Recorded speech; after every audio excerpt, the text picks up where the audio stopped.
OMG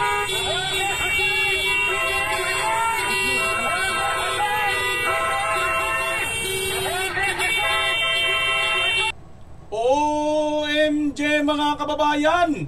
Ayan na po ang inyong nababasa at napapanood ngayon mga kababayan.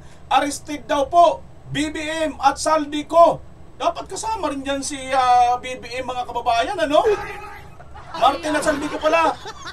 Grabe mga kababayan, ito na po. Mukhang tatangkain ng lusubin, pasukin ang bahay ni Martin Romualdez mga kababayan. Saan kayang lugar po ito? At ito po, nakikita nyo po itong mga motorista na may daladalang mga bandila ng Pilipinas mga kababayan. At nakikita nyo naman po ang caption at ang kanilang placards na nakasulat po dyan mga kababayan. Naku po, tumakas na si Martin Romualdez at ang sinakyan pong helicopter or eroplano mga kababayan mukhang nahahawig doon sa ginamit kay Tatay Digong. Na-discover po natin mga kababayan, mayroon po tayong video patungkol po dito.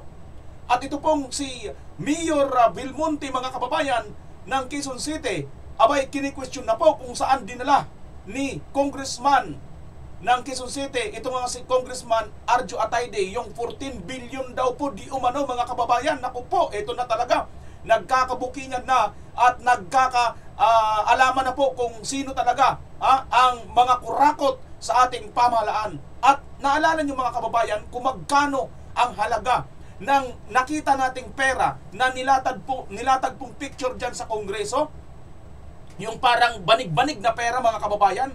Naku, ito na po pala ang estimated halaga nito kung magkano. At mapapanood po natin ngayon mga kababayan dito sa ating video.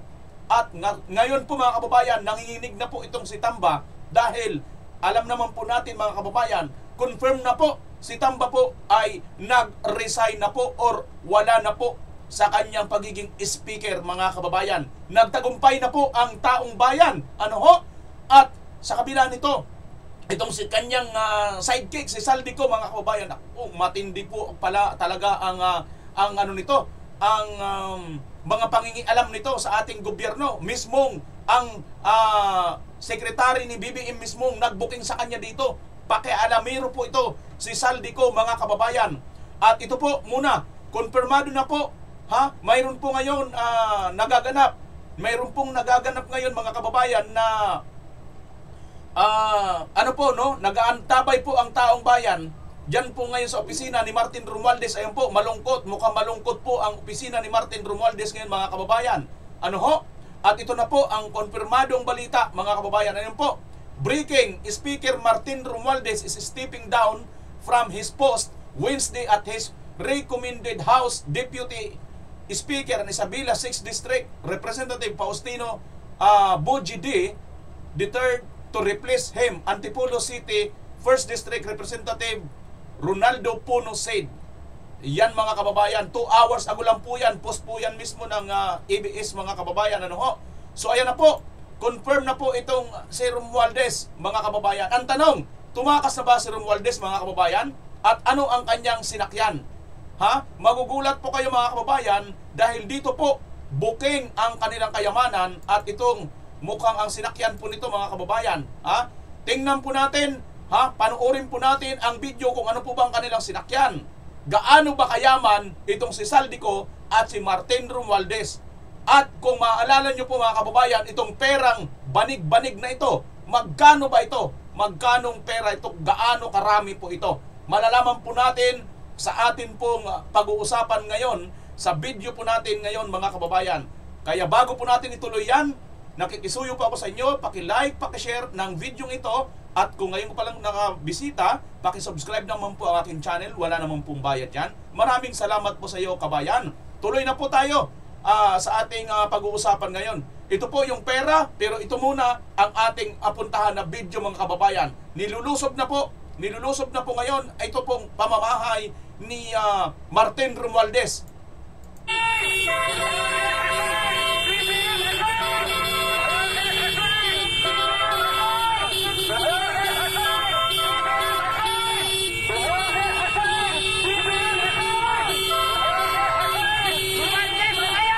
Ayan mga kababayan gate po ito ng isang subdivision, mukhang sa Cebu daw po ito mga kababayan. dahil yung dito po sa Metro Manila, dyan nga daw po sa Forbes Park, ay dinubli-dubli na po ang harang. Takot na po si Martin Romualdez. Nangangamba siguro sila na matulad po sila nung nandoon sa Nepal, na pati po yung First Lady ng Nepal, mga kababayan, ay sinilaban po ng buhay.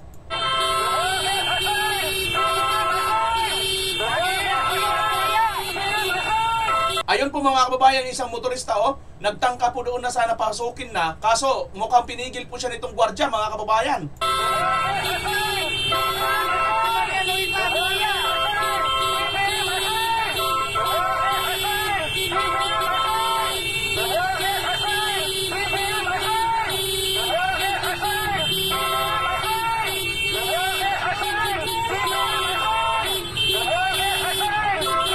Galit na galit po itong mga kababayan natin,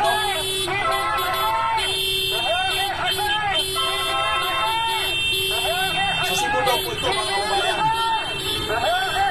Ayan na. Ayan na. Oops. Pinaikutan na po nila, mga kababayan.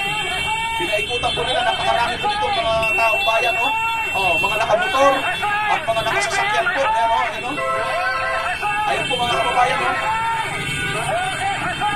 Ayan po mga kababayan. Ayan po, marami po mga kapatid na po yung iba kasama nila. Ayan, ayan mga kababayan, magdala-dala ng pila po.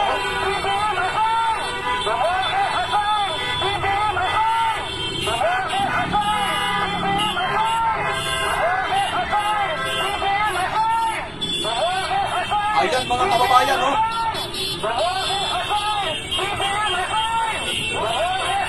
Ayan, BBM Romualdez resign.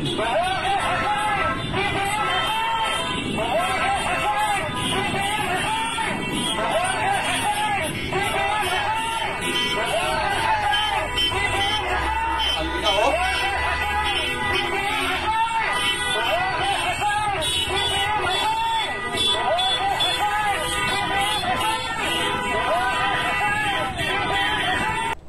May mga bandila po mga kababayan itong mga sasakyan,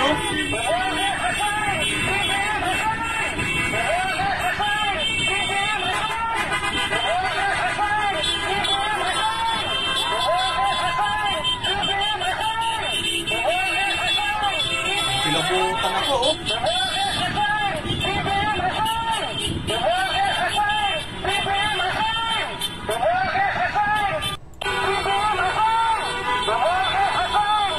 Ayan mga kababayan, nakakilabot po itong pangyayari ngayon na nagaganap po dyan sa Cebu, mga kababayan. So ito na po ang pinakalitis po natin dito. Mukhang nanginig na po itong si Martin Romualdez at mukhang tumakas na po si Martin Romualdez, at panoorin po natin kung ano po ba kanyang ginamit dito, mga kababayan, at ano po bang pagkakahawig nito sa ginamit doon kay Tatay Digong, mga kababayan. Panoorin niyo po itong video na ito. Sa gitna ng corruption probe sa gobyerno, lumutang na rin ang umano'y lavish lifestyle ni na House Speaker Martin Romualdez at Congressman Contractor Zaldico. Ayon sa source ng bilyonaryo, bumili si Romualdez ng dalawang... Uy, mga kababayan, tingnan nyo nga ito, Di ba kahawig na kahawig nito yung nasakyan? Di ba air charter service, Kahawig na kahawig nito yung sinakyan ng pagkidnap kay Tatay Digong, mga kababayan. Comment nyo nga kung ito ba yon o kung hindi man ito, pero kahawig nito, mga kababayan, kasi nandun din tayo nun sa sa Villamor Air Base noon, di ba? Gulfstream private jets mula kay ultra-bilyonaryo Lucio Tan. Ang isa raw ay pre-owned G150 na nagkakahalaga ng up to 8. Romualdez bumili umano ng dalawang private jets mula kay Lucio Tan. Ba! Talaga naman, $8 million. Ang isang G550 na posibleng umabot sa $35 million o 2.6 billion pesos. Nakapark daw ang aircraft sa hangar ni Tan at nakuha na raw nito ang atensyon ng Malacanang. Si Zaldico naman na nasa Amerika, pinupull out na umano ang kanyang sariling fleet ng luxury jets at choppers sa Pilipinas. Ayon sa mga dokumentong nakalap ng bilyonaryo, pinapa-register na ng kanyang Mercedes Aviation ang fleet nito. Partikular ang umano'y Gulfstream G350 na may halagang $36 million. Ang namumuno sa aircraft leasing business ang anak ni Ko na si Michael Ellis Ko. Meron din umanong 5 luxury Bell choppers ang Misibis Aviation na ginagamit para ihatid ang guests sa luxury resort ng kongresista sa Albay. Grabe mga kababayan, ano? Ganito karami, oh.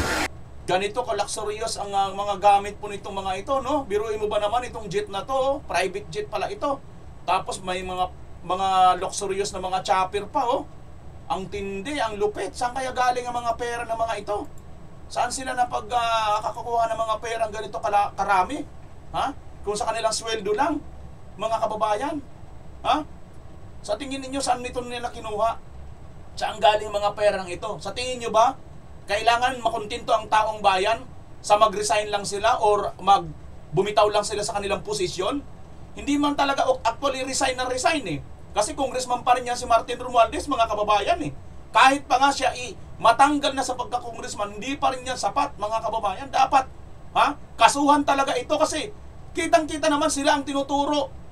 Sila ang tinuturo dito ng mastermind ng lahat ng mga nagiging investigasyon. Nag-umpisa na nga ito doon kay Congressman Sid Ongab, mga kababayan, at kay Tatay Digong at kay Attorney Vic Rodriguez nang isiniwalat po nila itong most corrupt budget. At sinugundahan po ito ni Congressman Toby Chankom. Napakarami po ang mga tumutukoy dito. At yun nga, nung ito'y nilabas ni Diskaya, dyan nga po sa Blue Ribbon Committee hearing ni Senator Marcolita, binulgar nga ito, nasabit itong si Saldico at saka itong si Martin Romualdez. Natumbok. At dahil naman doon, si Marcolita at saka si Chis Escudero, mga kababayan. Maliwanag po sa sikat ng araw, hindi na po tayo dapat dito pinagluluko o pumapayag po tayo ngayon na niluloko lang po tayo nito pong administration na ito na kunyari magpapalabas siya ng mga investigation body. Samantalang wala rin naman silbi yan. Mas makapangyarihan pa dyan yung Blue Ribbon Committee, lalo na nga yung pinangunahan ni Senator Marcolita. Ewan lang natin dito kay Senator Lacson kung saan niya ito patatakbuhin. Maniwala tayo rito, mga kababayan, kung ito talaga ay susundan ni Senator Lacson, ito pong pangyayari na tinumbok po itong Saldico at saka itong Martin Romualdez na kung tutuusin, mga kababayan, sang-ayon naman talaga ang lahat na marami pong mga congressman. Bakit? Kaya ba ng mga congressman lang yan na sila lang ang gagalaw na hindi alam ng kanilang Panginoon? O i-comment nyo sa baba, mga kababayan, kung naniniwala kayo na kaya lang ito ng mga congressman na hindi ito alam ng Panginoon nila. Sa tingin nyo, mga kababayan, naniniwala ba kayo roon? Kung naniniwala kayo, wala akong magagawa, ano ho? Kasi paniniwala nyo yan mga kababayan, na sila lang dapat managot, no? Pero teka lang mga kababayan. Ito, mayroon pa isang congressman, mga kababayan. Sinasabi nga ni Congressman Erice, actually yung insertion hindi naman yan masama per se. Hindi naman daw talaga yan illegal per se. Kumbaga, nangyayari talaga yan. Tanggapin na po natin, mga kababayan, na mayroon po talagang mga pasingit-singit dyan. Mga nagsisingit po, no? Naging kalakaran na po yan dahil sa mga singit-singit na yan, kahit papaano nakakakurot sila ng pagnanakaw sa kaban ng bayan. Ang problema, mga kababayan, hindi po kurot ang ginawa nila. Putik masahol pa sa uppercut ni Mike Tyson at Manny Pacquiao. Di ba? Knockdown ng taong bayan. Yun pong nangyari dito, mga kababayan. Masahol pa, mabigat pa sa suntok ng ilipante ni Mike Tyson. Ang nangyari po dito sa ating budget, biruin mo trilyon. Magsisingit ka lang din. Di ba pag siningit, ibig sabihin pag sumingit, kaya ka nakasingit, maliit ka. Tama hindi? Kasi halimbawa sa traffic na lang, ang mga sasakyan, bus, kotse, biglang ngayon mayroon sumingit na motor. Bakit nakasingit ang motor? Kasi maliit. Tama hindi? Ito, anak ng teteng. Alam nyo yung sumingit, mga kababayan, dambuhalang container van, napakalaking truck. Overload, oversized na truck, mga kababayan. Napakalaking truck, dambuhala. Ganyan po ang nangyari sa ating budget. At ngayon, parang ang lumalabas, mananahimik lang ng taong bayan at tatanggapin na lang natin na kunyari, nag-resign at ito naman, puntahan na natin itong investigasyon. Tapos ngayon may lalabas, mga rally-rally. Sasabihin ng rally, ay, huwag tayo mag-ano na mag-BBM resign. Papapangunahan nito mga pare ng mga plastic, ng mga dilawan. Ay, pasintabi ha. Pasintabi po, no? Pero sa totoo lang, kung nagsasabi kayo ngayon, kasi yung mga kasama ninyo dyan, sasabihin, di, Sara Duterte panagutin. Mga bugok. Panagutin nyo si Sara. Sige, payag kami. Pero panagutin nyo lahat. Dahil unang-una, walang kinalaman si BP Inday Sara dito sa mga flood control, mga tanga. Nakakagalit kayo sa totoo lang. Mga pare at pastor pa kayo mga tinuringan, pero wala naman kayo palang alam. At mga demonyo ang inyong mga pinagsasabi. Di ba? O ito mga kababayan, tingnan nyo nga po ito. Kung masama ba itong insertion o hindi. Bakit ito nagiging masama? Alright, thank you. Insertions is not illegal per se. It's a regular thing in Congress. I've been here for 13 years. Okay naman yan. Kaya lang po dito sa 3 taon na nakaraan, yung insertions po parang napakalaki. 1 trillion mahigit. 1 trillion mahigit, mga kababayan. Ito po si Edgar Egay Irese. 13 years na po siyang congressman. At sinasabi nga niya, hindi po masama ang insertion per se. Okay? Kaya lang, ito pong 1 trillion na isiningit, na ito nga ay mahalimbawa natin sa isang dambuhalang truck na sumingit dyan sa napakasikip na traffic ng EDSA. Manapa, dapat ang sumisingit ay maliit na motor. Tama hindi? Bakit ang sumingit ay dambuhala? Papayag ba ang taong bayan? Papayag ka ba? Halimbawa, ikaw ngayon nagmamaniyo ng isang sasakyan sa EDSA. Ha? Kahit motor nga lang eh. Alam mo yung ibang ugali ng ibang mga nagsasakyan? Ha? Sasadyain nila na ipitin talaga yung daan ng motor. Sasadyain nilang kakainin talaga yun. Hindi mga kababayan, real talk lang tayo dito kasi ako nagmumotor tayo, nagsasasakyan tayo. Ha? Kaya pasintabi doon sa mga nagsasasakyan, 4 wheels, medyo, alam nyo naman, kaya nga nagmotor lang, kaya nga yun lang ang kaya nila. Ang purpose din kasi sa pagmumotor, kaya makasingit tayo. No? Diba? At taking the rest yan, yung pagmumotor. Ako, matagal-tagal na ako nagmumotor. Mahigit na 20 years. Kaya alam na alam ko po yan, ang rest po niyan. Kung mayroon lang mga available na pera tayo. Diba? Kung katulad lang kami sa inyo ng mga congressman, mga kontraktor na malalaking mga pera, di sana hindi na kami magmumotor, diba? Magsasasakyan na rin kami. Private chopper, private jet na rin kami. Kaso wala hindi kami mandarambong Di ba mga kababayan? Yan po yun. Kaya nakikiusap ako doon sa mga naisingit ko lang din yun mga kababayan. Kasi yung iba, talagang, yung ibang mga nagsasasakyan, parang galit sa motor, no? Galit sa motor, parang naagawan ng finish line. Kung ganun, no? Pagka dumaan tayo, tingnan natin gilid-gilid natin, tingnan natin na mayroong madadaanan naman ng nagmotor kasi kahit papaano, yung iba, karamihan sa mga nagmumotor dyan, naghahanap buhay. Yung mga natin, mga motor taxi, yung mga delivery riders, di ba? Kasi pasensya na ko lang, naisingit ko lang. Ako pa mga kababayan, nagmumotor po ako, nagpo 4 wheels din po ako. Kaya alam ko po yun parehas. Yung nabago, nadagdag, na-divert, kaya lumutang itong ganitong kalaking problema para pong greed gone wild. So, palagay ko po, dapat talaga nating imbestigahan itong bagay na ito. If we would really want to be credible, this investigation to be credible to the people, palagay ko, dapat wala tayong santuhin. Gaya ng sinabi ng chairman, whether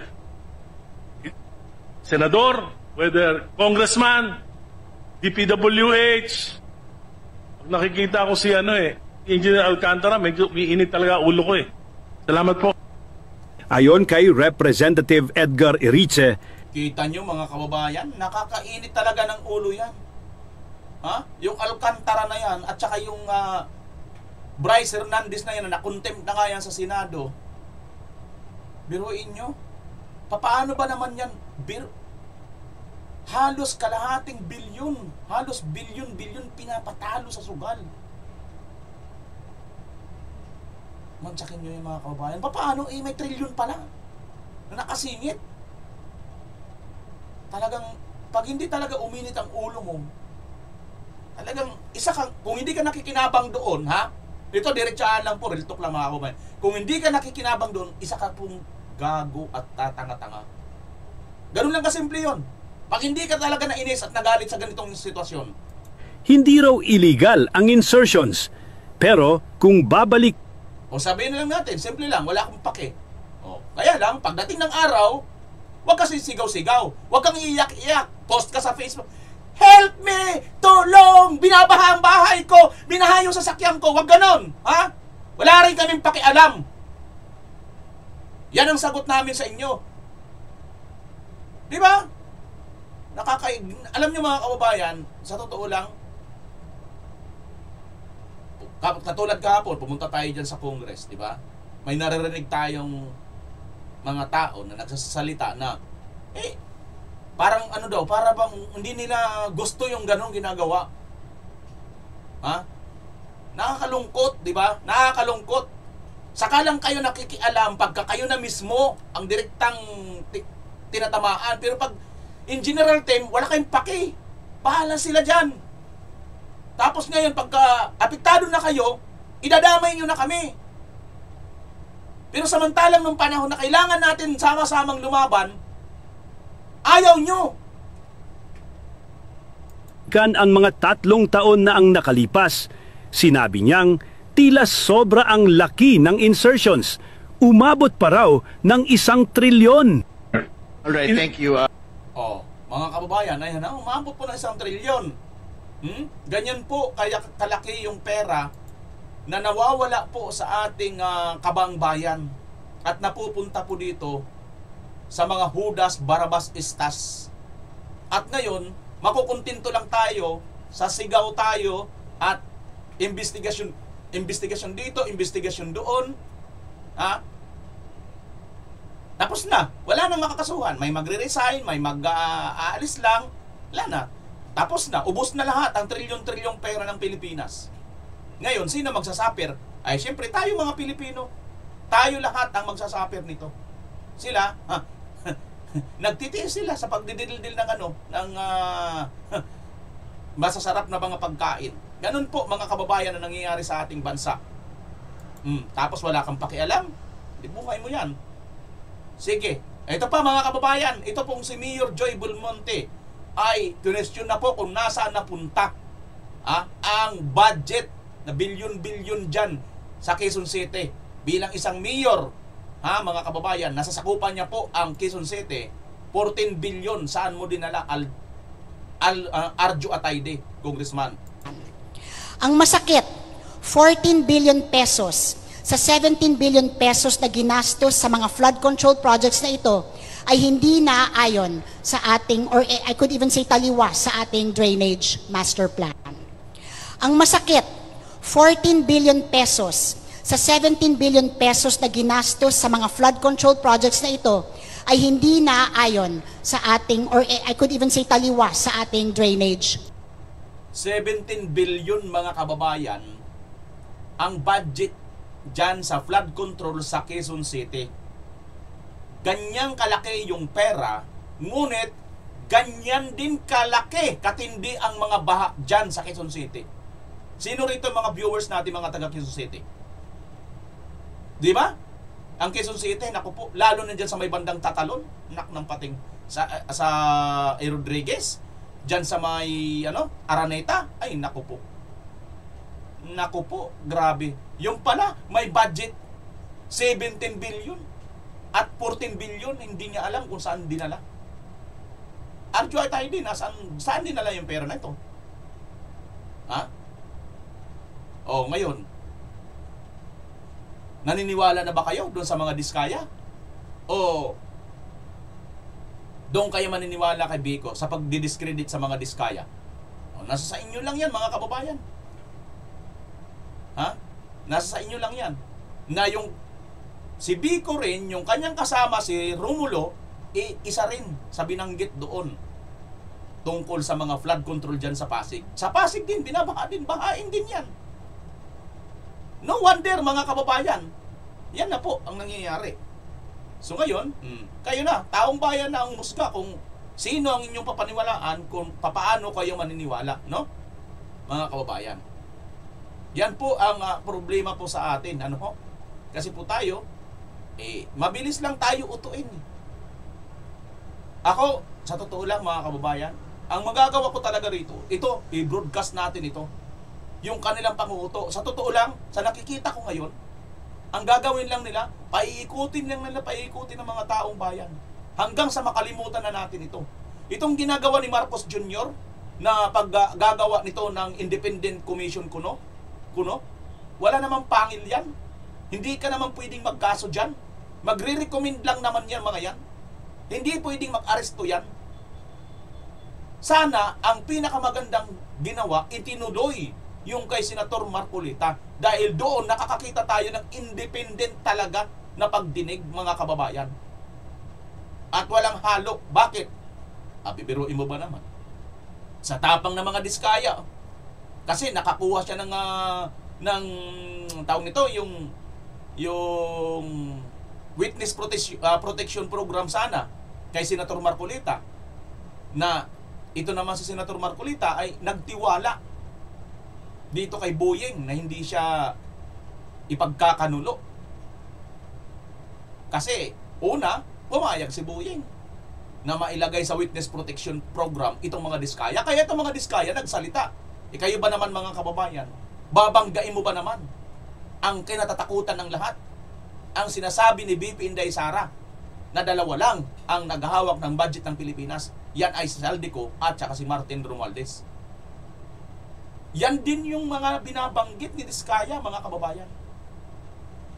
Ikaw, kung ikaw ang kahit mayaman ka katulad ng mga Diskaya, hindi ka ba matatakot?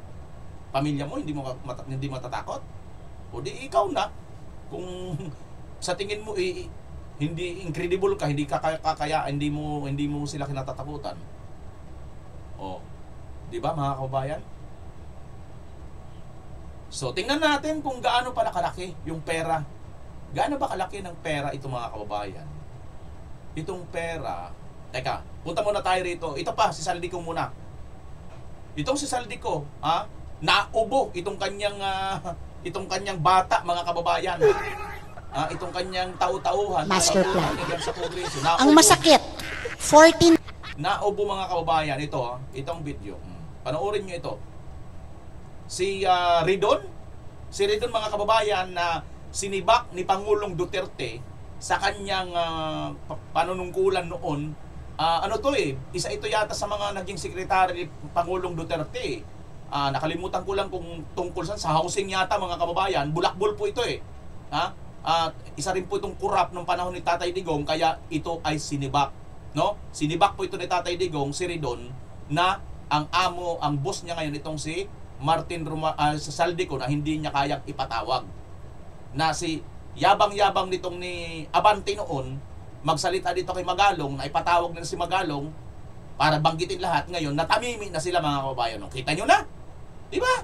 Napagtamimi, napaghalata na talagang mga aso sila nitong si Saldico. Panoorin nyo po ito mga kababayan. Sa budget hearing ng Department of Agriculture, napatigil at napaubo si Representative Ridon nang ibinunyag ni Secretary Francisco Chu Laurel Jr. na pinilit umano sila ni Ako Bicol Representative Zaldico na maglabas ng fish import allocations para sa ilang kumpanyang inirekomenda nito, kabilang ang ZC Victory Fishing Corp.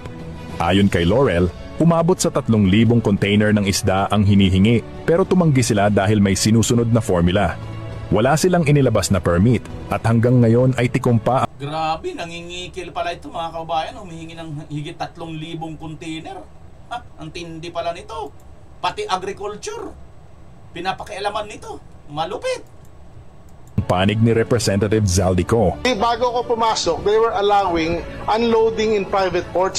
Ito mga kababayan sandali napakarami na. Tambak-tambak na lahat ang mga akusasyon dito kay Saldico. Bakit noon, panahon ni Vice President Inday Sara Duterte, nang pinapa-imbestigan nila ng 125 million lang na flood control, confidential intelligence fund. Confidential pa yun, ha? Napakaingay nitong sa Saldico. Pero bakit ngayon hindi siya nagsasalita? Ano ba? Tama ba ang kasabihan natin? Silence means yes? Tama ba yun, mga kababayan? Naniniwala ba kayo doon? Ganito ba ang sitwasyon ni Saldico at ni Martin Romualdez? Sa dami na ng binabatong akusasyon sa kanila, wala silang sinasagot. So tama ba, mga kababayan, yung silence means yes na kasabihan natin? Ako'y nagtatanong lang, ha? Okay. O ito, si DA Agriculture Secretary, sino nga ito? Si Francisco Chu Laurel. Panoorin nyo. Representative Zaldico. Bago ko pumasok, they were allowing unloading in private ports na kung sino lang maglista-lista. At ang rami kong tinanggal na listahan dahil maraming kalokohan. Sa totoo lang, nung panahon before my time, sa importation na isda. And ayoko nang sabihin kasi meron din isang congressman na humingi sa akin ng maraming allocation at hindi ko pinagbigyan ng isda. At ang pangalan nun, Saldico. Alright. But very clear, no?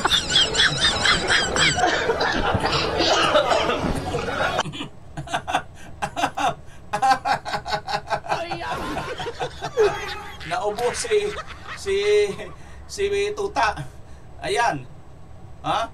Saldico, pakilamero. Biruin mo, hindi lang po pala ito sa budget. Hindi lang pala sa insertion. Malupit. Pati pa dito sa DA. At sinasabi pa dito ni Chu Laurel, bago pa siya maupo. Teka lang, sandali. Sino ba itong sekretary ng DA noon bago si Chu Laurel? Comment nga mga kababayan kung natatandaan nyo pa. Sino bang sekretary nung bago pa naupo itong si Laurel? Di ba? Kasi hindi naman to si Laurel umpisang-umpisa naging DA secretary, di ba? Mayroong nauna sa kanya. Sige kung updated talaga kayo, kung mula noon inakasubaybay kayo sa pangyayari ito, comment nyo nga sino ang sekretary ng agriculture noon. Tapos doon pala, bago pa siya maupo na yon, yung secretary na yun noon, gawain na ng Saldico nang hihingi, nakikialam na doon. So, ayan ha, pinapabayaan mo lang pala.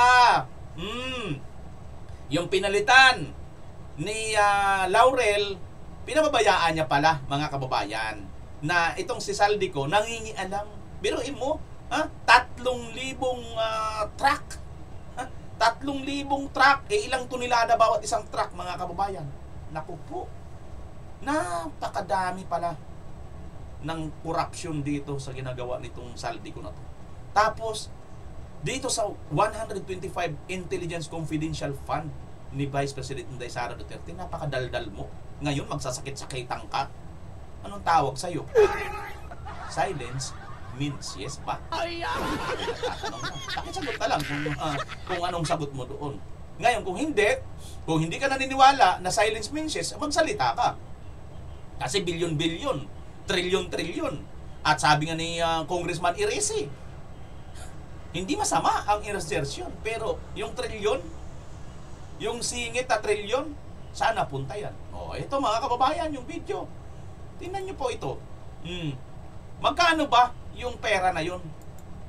Itong pera na malakama, no? Banig-banig, isang kwarto. Mantsakin nyo ito mga kababayan. Ganito pala karami itong pera na to. Hay, nako. Hulaan nyo muna mga kababayan kung magkano ito. Sa tingin ninyo, comment nyo muna bago natin ipanood itong video na ito. Hulaan nyo kung magkano ito. Baka tumama kayo, no? Abang nanonood kayo ngayon nito, kung nakakarating na kayo dito sa part na ito, hula muna kayo kung magkano. At para malaman natin kung tumama nga kayo, ha? Okay, play na natin ang video mga kababayan kung magkano nga ba itong mukhang isang kwartong pera na ipresent dyan sa Kongreso.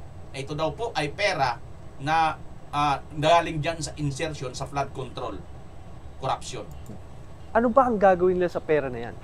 Yan daw mismo ang sinabi ng Pangulong Marcos na makita ang sandamakmak na perang ito. Pero ang tanong ng marami, magkano nga ba talaga ang nakatambak dito. Tara, i-estimate natin mga kapatid. Simulan natin dito. Kung mapapansin nyo dito mga kapatid, kada bundle ay 100,000 pesos. So makita natin, 1, 2, 3, 4, 5, 6, 7, 8, 9, 10, 10. So 10 100,000 pesos ang isang stock. So ibig sabihin, 1 million pesos ang isang ganito na makikita natin dito sa larawang ito. So naalala nyo mga kababayan, di ba yung hawak-hawak nung tatay ni Arjo Atayde noon mga kababayan ay ganyan din kakapal? Naalala nyo yon mga kababayan? Yung hawak-hawak ni Arjo Atayde noon, yung tatay niya, ganyan din kakapal, di ba? Sino rito yung natatandaan niya yon, no? Ito kasi naalala ko lang ito mga kababayan, no? Kaya ibig sabihin, yung hawak-hawak na pera ng tatay ni Arjo Atayde noon nang kumakain sila sa isang restaurant ay yung isang bungkos o isang bandil na yun, 1 milyon? Tama mga kababayan, ano hindi? Tama, mukhang malaking posibility na ito'y tumama mga kababayan. Ano ho? Ganyan pala kalaki yung pera. Kung ilang bandil-bandil na ganung kakapal ang hawak, ang dala nitong si tatay ni Arjo Atayde, ilang, kung sinasabi dito na milyon ang halaga, milyon ang halaga ng isang bungkos na yun, isang ganon, ibig sabihin mga kababayan, ilang milyon ang daladala nitong si Atayde nung kumakain sila. Mga kababayan, nasan kaya yung video? Hindi ko na makita yung video na yun. Hinahanap ko lang mga kababayan yung video na... Teka lang, habang hinahanap ko, i-play ko lang itong video na ito na sinusugod ang bahay ni Martin.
Mukhang burado na ang video na yun mga kababayan. Di ba? Burado na siguro yun, no?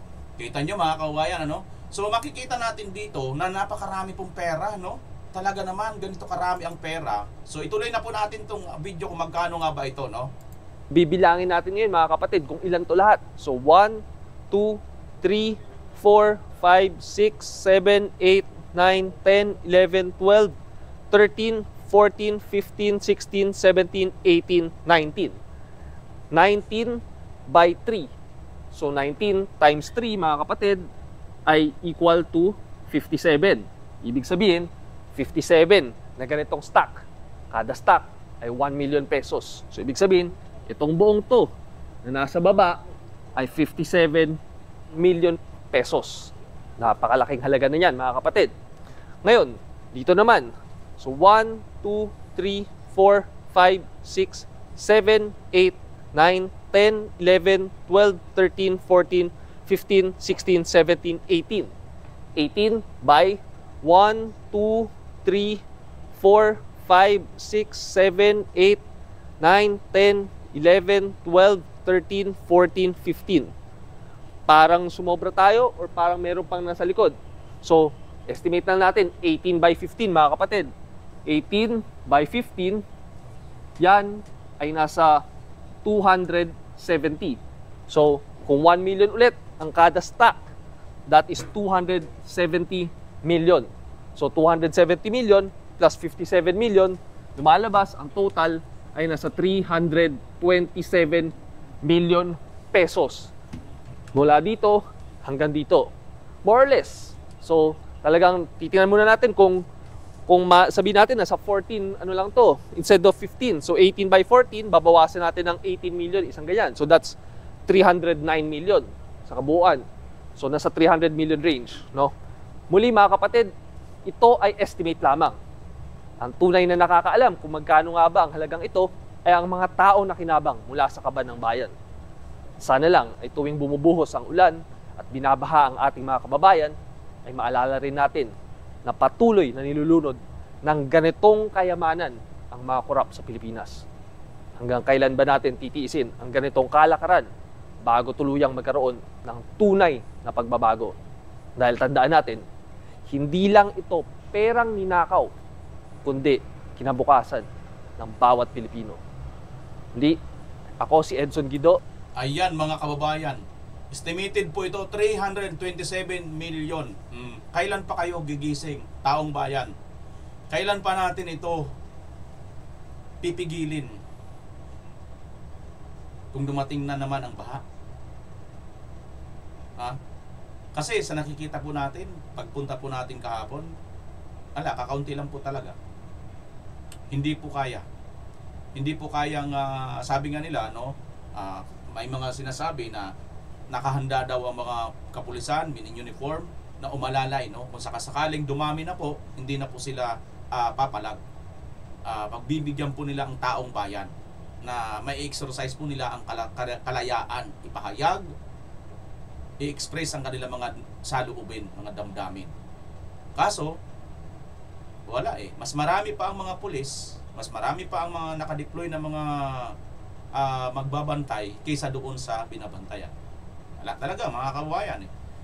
Kahit anong gawin natin dito, tulog pa rin ang taong bayan. Milagro na lang po. Kaya tayo, kailangan lang po natin tumuloy. Huwag po tayo mawawalan ng pag-asa. Tandaan po natin, pag hindi po natin kaya, mayroon pong makakakaya, yung nasa taas. Bahala na ang Diyos. Kung talagang ito ay kinakailangan mangyayari po ito. At bagamat hindi ito ang kalooban ng Diyos, pumapayag po siya para po matuto tayo. Tandaan po natin, itong Marcos Jr., anak po ito ng senior na nasa history po ng buong mundo. Nasa Guinness Book of Record na magnanakaw po sa kaban ng bayan. Yan po ay naka-Guinness. Naka-record po mga kababayan. At hanggang ngayon. Siguro, baka kailangan payagan ito para ma-realize natin. Ako, sa sarili ko mga kababayan, dati hindi ko alam. Sinisigaw nila, magnanakaw daw itong mga Marcos na ito, lalo nito mga Dilawan. Magnanakaw. Talagang magnanakaw. Pero hindi malamon ng tao yung kanilang may nagsasabi noon sa mga Marcos, pero ngayon asa na sila? Kakampi na sila, di ba? So ano ibig sabihin? Kakampi na rin kayo, magnanakaw na rin kayo. Nagtatanong lang. Hindi po ako nagbibintang. Nagtatanong lang po ako. Kasi dati sigaw ninyo magnanakaw. Ngayon kakampi nyo na ang magnanakaw. So kung kakampi nyo na magnanakaw, sabi nga nila, kung ano ang kaibigan mo, maaaring imaka sa kanila. Hay nako mga kababayan. So kung kaya nyo pa rin yan, natitiis nyo pa rin yung ganyang karaming pera, na patuloy po na winawaldas nasa sa inyo na po yan. Ito, tingnan niyo po mga kababayan. Ito po ang mga ebidensya dyan. Mga hayop! Yan ang tawag ni DPWH Secretary Vince Dizon sa mga nasa likod ng palpak at guni-guning flood control project sa Tubao, La Union. Ayon naman kay ICI Special Advisor Mayor Benjamin Magalong, Uy, La Union, kumusta ka dyan, si Ortiga? Di ba? Yung Ortiga yung balbasarado na napakadaldal, no? Kalalaking tao, napakadaldal. Hi! Bakit daldal mo? Hindi ka naman vlogger na kailangan magdaldal. Hindi ka naman speaker. Mga speaker pala kayo kasi inutil yung speaker nyo. Ang speaker kailangan may speaker. Di ba? May committee na nga kayo dyan. May small committee pa kayo. Bukod pa doon sa big committee, may small committee. Kasi kailangan yung kumita sa committee. Ganun ba yan? Ortiga! La Union! pananagutin nila ang mga kontraktor at politikong sangkot. Yan ang agenda report ni Dobby De Guzman. Mula sa inspection sa flood control project sa Acaubawang, dumiretso si Secretary Vince Dizon at ICI Special Advisor at Baguio City Mayor Benjamin Magalong sa flood control project sa Anduyan na sakop naman ang bayan ng Tubao sa lalawigan ng La Union. Sa sumbong sa Pangulo website, nakasaad na nai-award ito sa Villar Construction and Supplies at Rodicom General Construction and Enterprise. Nakasaad din na tapos na ang mga proyekto. Ayan na mga kababayan, bilyar na. Hay! Hay! Oh, bilyar! Hay!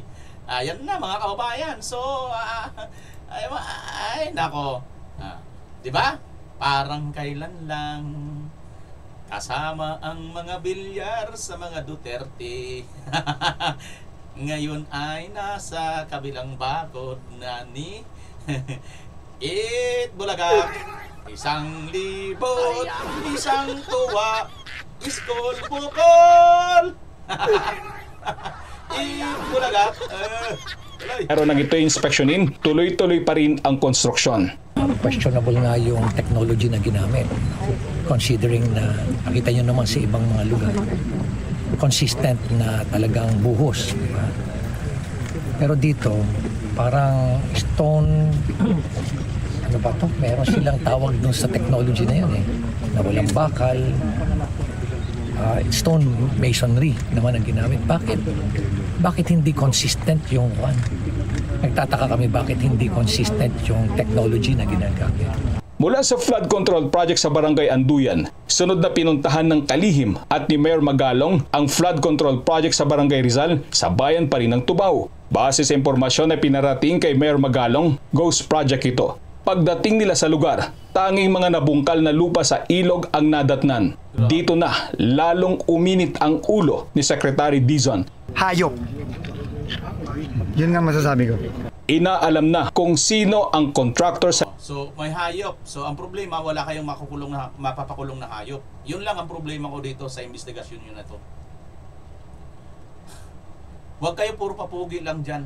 Binabayaran kayo ng gobyerno para magwaldas lang. Likod ng Ghost Project. That's the minimum na parusa na makukuha ng contractor dito, blacklisting. Pero ito, gato, may kaso. Tsaka kailangan balik ang pera dito. Ghosting. Ibig sabihin, ninakaw lang ang pera dito. Kontraktor lang ba ang mananagot dyan? Dapat may managot dyan ng mga engineer, DPWH, at mga kongresista. Hindi yan makakarating dyan. Ay nako. Ayon sa mga residente, nitong nakarang buwan lang nagkumpisa ang paghuhukay. Anila, hindi kailangan ang flood control structure sa kanilang barangay. Mas lalo siguro mabaha kung nandyan ng mga Cavite. Sa kabuuan, ang maliit na bayan ng Tubao ay may 30 flood control project at nabigyan ng halos 2 bilyong pisong pondo. Mas malaki ito kung ikukumpara sa pondong nailaan para sa mga flood control project sa buong pangalawang distrito ng La Union. Ang MG Samidan Construction at Silver Wolves Construction na parehong tinukoy ni Pangulong Bongbong Marcos na kasama sa listahan ng most favored contractors ay may proyekto sa nasabing bayan. Potentially mga tatlong cases. Parang hinahabol nila yung paggawa ng mga flood control projects. May evaluate natin mabuti. Pero potentially meron tayong tatlong cases. Una yung draft and practices sa malversation of public funds at yung violation ng document. Nakipagkita na kanina kay Secretary Dizon at Mayor Magalong ang NBI, PNP at CIDG at naghayag ng suporta sa isa sa gawang investigasyon. Para sa... Grabe mga kabayan, ano? Hanggang dyan lang. Wala talaga yung DPWH kasama dyan. At COA, BBM. Kasi lahat naman yung mga yan yung COA, inu-audit naman nila, commission on audit. Kaya nga audit sila, auditor sila May pananagutan din sila dyan. Ginampanan ba nila yung pag-audit nila? Yung budget, yung mga Department of Budget, nag-release kayo. May pananagutan din kayo. Nag-release kayo ng pera dito. Nag-release lang kayo ng wala. Ngayon, sino pa? Mga congressman. Sino ba ang nakatoka dyan na congressman? Kaninong distrito yan? Yan dapat, hindi yung nakapokus lang kayo sa mga kontraktor. Kasi yung kontraktor, pinakadulo lang yan Pinakakalingkingan lang sila Andito may mga sumunod pa dyan hindi. Kumbaga sa daliri pa, pinakadulo lang sila. Bakit sila lang nakapokus dito? Kasi takot kayo. Once na mapunta na sa mga opisyalis ng gobyerno, mapunta na sa politiko, mapunta na sa pinakadulo. Ay, sino ba ang dulo? Kayo nang sumagot. Taong bayan.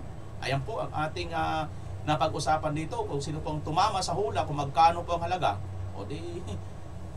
congratulations sa inyo, brother, sister, kung nalaman nyo kaagad yung pera, kung kaano kahalaga, yung nilatag na perang mala 1 kwarto. Pero, alam nyo, di ba, sabi na nga ni Mayor Magalong noon na sa 1 kwarto nilalagay yung pera kasi napakarami, bilyon-bilyon. So, yun, sample pa lang yun. Tinan mo, kulang kalahating bilyon na yun. Ganito pa lang kakapal. Sinasabi 5 by 5 O di, ilan ba ito? Parang 1 feet lang ito Di ba? Yung 1 milyon parang 1 feet lang, di ba? So kung 5 feet, naku, 1 feet, 1 milyon. So kung 5 feet, 5 milyon. Tama hindi? Grabe. Napakadami pala talagang pera. 5 din na pa ganun. Naku po. Mga kababayan, nakakalula. So, ayan. Mga kababayan, maraming salamat. At kung nakarating ka po dito sa dulo ng ating video ito, pakicomment nyo po kung taga saan po kayo at ano po ang inyong nakikitang solusyon para sa ating bayan ngayon. Pilipinas, as always. Bye-bye po.